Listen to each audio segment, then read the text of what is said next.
اخلاص کسے کہتے ہیں؟ جنید بغدادی رحمۃ اللہ علیہ کہتے تھے کہ میں نے اخلاص ایک حجام سے سیکھا۔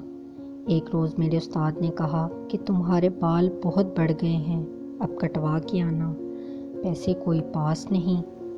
حجام کی دکان کے سامنے پہنچے تو وہ گاہک کے بال کاٹ رہا تھا۔ انہوں نے عرض کی، چاچا اللہ کے نام پہ بال کاٹ دو گے؟ یہ سنتے ہی حجام نے گاہک کو سائڈ پر کیا اور کہنے لگا، پیسوں کے لیے تو روز کاٹتا ہوں، اللہ کے لیے آج کوئی آیا ہے۔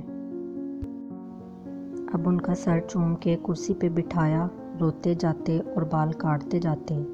حضرت جنید بغدادی نے سوچا کہ زندگی میں جب کبھی پیسے ہوئے تو ان کو ضرور کچھ دوں گا۔ عرصہ گزر گیا، یہ بڑے صوفی بزرگ بن گئے۔